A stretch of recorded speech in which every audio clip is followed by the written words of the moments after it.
Hello world, it's BirdOPrey5, Qapla, and welcome to my quick review of the Star Trek Prodigy uh, opening credits, released today by Paramount Plus, obviously a Nickelodeon production. Although this was originally supposed to air on Nickelodeon, it is now going to air on Paramount Plus, and maybe at some point get moved to Nickelodeon proper, if they can find time, I suppose, in the schedule. So I would say it was a definite downgrade from actual cable network to streaming only for now. And the first thing I notice looking at this Star Trek Prodigy trailer, and the link to the actual trailer, or this isn't really a trailer, this is just the opening credits, will be in the description to the video. The first thing I notice, and it's going to be kind of hard for you to see because of the BirdOPrey view screen, is that unlike Star Trek Lower Decks, which was the first new Star Trek IP since Enterprise, to film in widescreen, 16:9 widescreen, Star Trek Prodigy is returning to the ridiculous theatrical widescreen format that Star Trek Discovery and Star Trek Picard and Star Trek Short Treks use. Now, listen, I get Star Trek Discovery. They thought they were going for theatrical production quality. And so, sure, let's make it so wide that we get black bars on the top and bottoms of everybody's TV. So, 20% of the pixels that everybody's televisions they paid for, whether they're 4K HD or just, regular 1080p HD, you pay for a 16:9 television. It's been the standard now for, over 10 years. And all of a sudden, they want to make all their content instead of 16:9 at 16:6 2/3. And literally, that's like 20% of the pixels that we pay for are just going to be left black. And it was annoying, but understandable for Star Trek Discovery and Star Trek Picard. Thankfully, Star Trek Lower Decks, being a cartoon, actually uses the full 16:9 of my television. And I got to tell you, it was one thing I thought Lower Decks did right compared to the other shows. And it didn't even occur to me that a children's show meant to air on Nickelodeon, of all channels, would possibly return to use the ridiculous widescreen format that's going to give black bars on the top and bottoms of everybody's television sets. But for whatever the reason, Star Trek Prodigy made that decision, and their credits are in ultra widescreen. So if you have a regular 16:9 widescreen television, you're going to be getting black bars at the top and bottom of your screen. Not a great start for a cartoon meant for children. Okay, they don't even say that this is family entertainment. They flat out said that this is to target children. You know what children like? And me too. I like my TV screen to be full of graphics, full of colors, full of cool shit. I don't like to see big black bars on the top and bottom. Now, if I'm watching, a movie, if I'm watching Forrest Gump, I get it. But if I'm watching Star Trek cartoon, I don't. Okay? I'd be just as pissed if Looney Tunes 2021 did this, but they're not that stupid. As stupid as they are, they're not that stupid. Okay? As whatever problems you might have with Mike McMahon and Star Trek Lower Decks, he wasn't that stupid either. It is ridiculous that in 2021, the only two Star Trek shows to actually use the full widescreen of a widescreen typical television is Star Trek Lower Decks and Star Trek Enterprise back from 2001. Star Trek Enterprise from 2001 was 16:9 widescreen, off the air in 2005. Since then, we had to wait till Lower Decks to have another Trek series use the full screen. Okay, I'm sorry. I know I've dwelled on it, but let's keep going. So we've got an animated, Starfield simulation, or not simulation, Starfield background going on. And it looks like we had some type of wormhole effect come through. Let's try that. Let's look at that again. We've got, it definitely looks like some type of wormhole or conduit that the ship comes out of. We got a close up on the ship, 13 seconds, 13 seconds into the trailer. We get our first close up of the ship. I gotta say, it's overall a pretty nice looking ship. It's got definitely cues of Voyager, that elongated, the combined hull, elongated primary saucer, if not really a saucer though. It's more of like almost like an oval, a little bit like a Prometheus class, but it appears to only have 2 warp nacelles. Now, I would say that it's hard to tell the size of this ship from what we can see here, but from what I'd seen in previous mentions, I don't believe this is a large ship. I do believe this is like closer to the size of a DS9 runabout than the USS Voyager.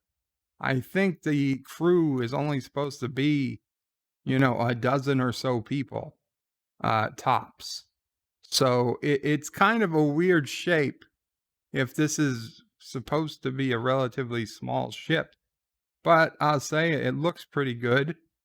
Let's keep going.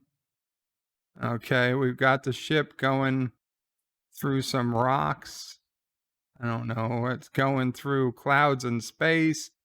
We've got a giant eyeball looking at the ship.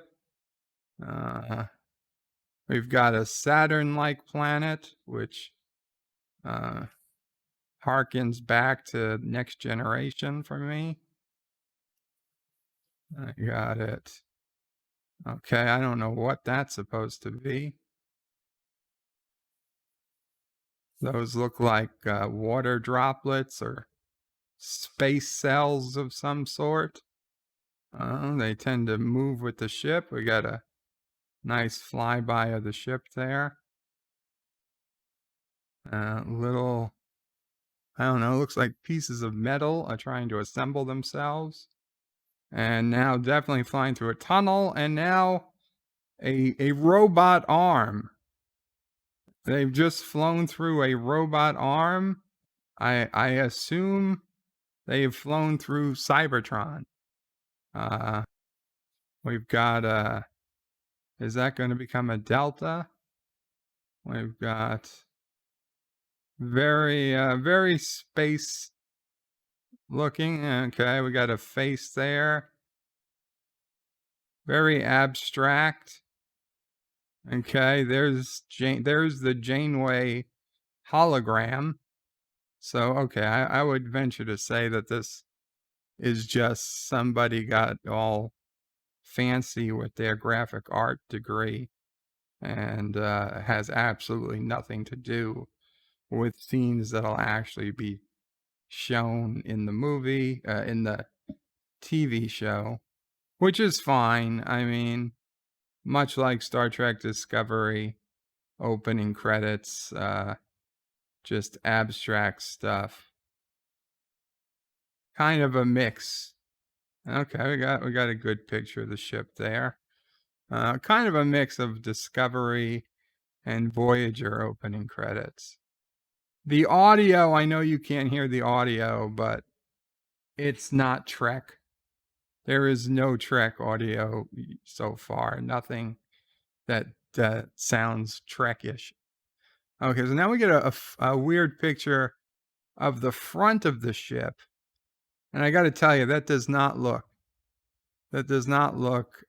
promising.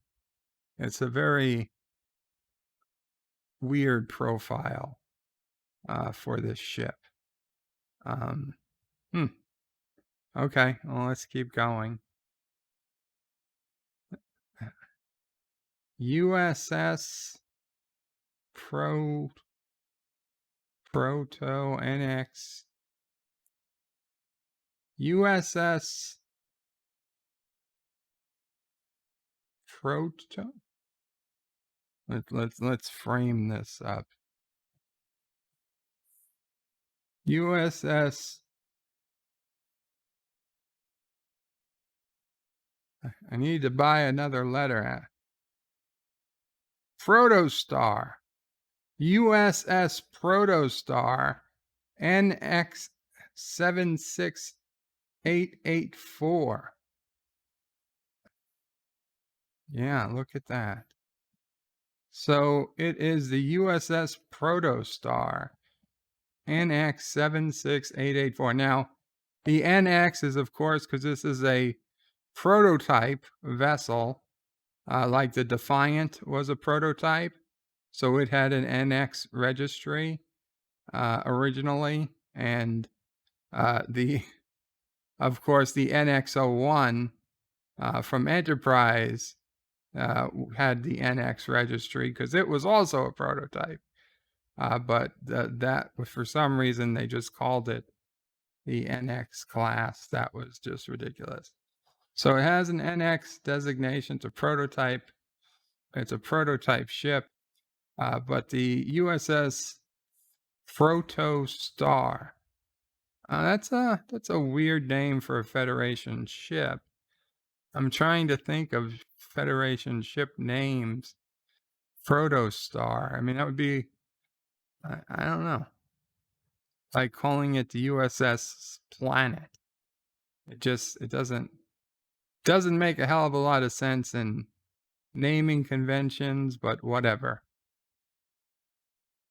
Okay, now that's a really interesting shot right there because we got trails coming off of each nacelle, but then we've got a trail coming off the center of the ship, almost like there's a third engine. And I'll be honest, in this angle, it looks like the nacelles are bent down, but in the other angle, it looks like the nacelles were either flat or bent up. So I wonder if the nacelles might move with the ship, or maybe we're looking at it from the bottom, although this definitely looks like the top of the saucer section. I don't know why we've got a third light trail coming from the center. Maybe it's part of this. Obviously, this must have something other than standard warp drive for it to make its way to the Delta Quadrant so quickly. But part of me just thinks this is just an art call and nobody was thinking where the engines are. And somebody thought it'd just be cool to have a light ray shooting out the middle of this thing. So I don't want to overthink it, but it's an interesting shot. And there we go. There's definitely something. I mean, from this angle, you can clearly see. Okay, now the warp engines again look like they're up, not down. but there's definitely something coming off the center of the secondary hull. Um, this is definitely the top of the primary hull. I guess the NX. I don't see, although I don't see the Protostar name on the top. Is it possible Protostar is only on the bottom? That would be weird, right? Unless we're seeing the bottom. I don't know. I don't know what's going on. No, that is definitely written. That NX76884. That's definitely the top of the saucer. So is it, why would the name only appear on the bottom of the saucer? I don't know. I think the artwork was never finalized.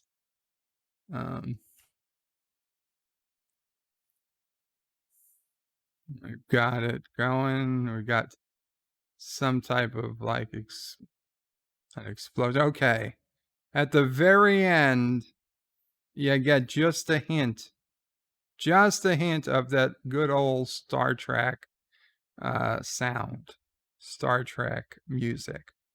But it's still quite different. And we get to see in the word prodigy, you can see Captain Janeway, the hologram face right here, the rock creature in the Y. We got a couple of other characters in the P and the R. I guess the whole crew is somewhere to be found in this wording. Star Trek in the original Star Trek TOS font. Nickelodeon, we've got the Federation Delta behind the word prodigy. And in the O to the D, we've got this, I don't know, this other symbol. I'm not sure exactly what it is, but it's something. I don't know if that's for the ship, if that's a different federation. Look, we're not exactly sure. I believe this takes place soon after Voyager's return. So why they sent the ship to the Delta Quadrant, I don't know. I really don't. But I guess we'll learn soon enough. And that's it. And it will, of course, be on Paramount Plus for those of you in the United States. For those of you who don't have Paramount Plus, I don't know what to tell you. And yeah, so there it is.